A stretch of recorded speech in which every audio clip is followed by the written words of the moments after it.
Welcome to Our Jewish Roots.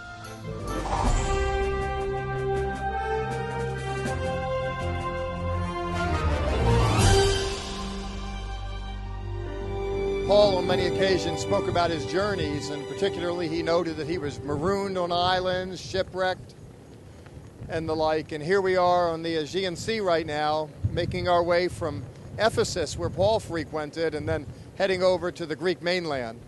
Paul, as I'd said, is making his way south along the eastern seaboard. He's going to come to Athens in his second journey, where he's going to get a rather cool reception. Paul was an interesting character. He was at home in Greek culture, and he was at home in Jewish culture.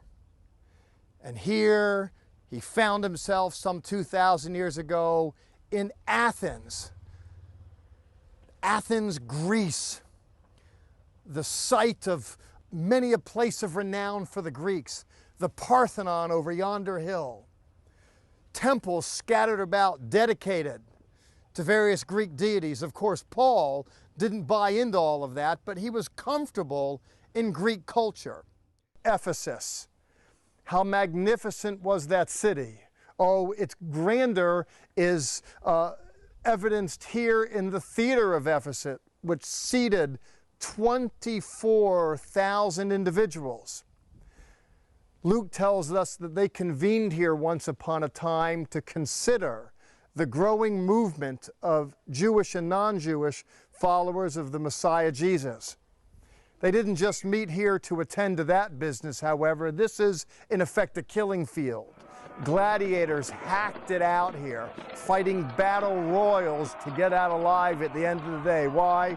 To entertain frenzied masses that had blood on their mind. Well, Paul's company was in here. They had blood on their mind too, but it was the blood of Jesus that was shed for you mankind.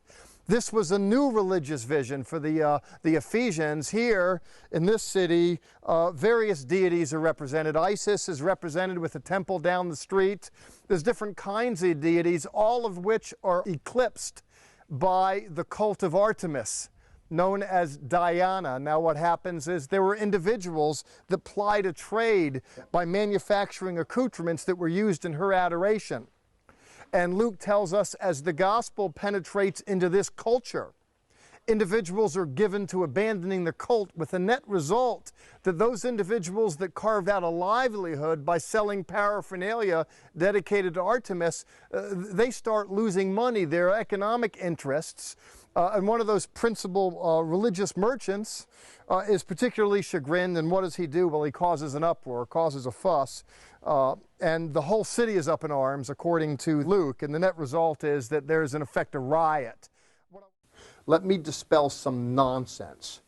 Typically, Jews are construed as saying thumbs down on Jesus, in the wake of which God is perceived as saying thumbs down on the Jews and let's go with the Gentiles, and the Jews, having rejected Jesus in toto, are then left to the backwaters of God's attention and experience.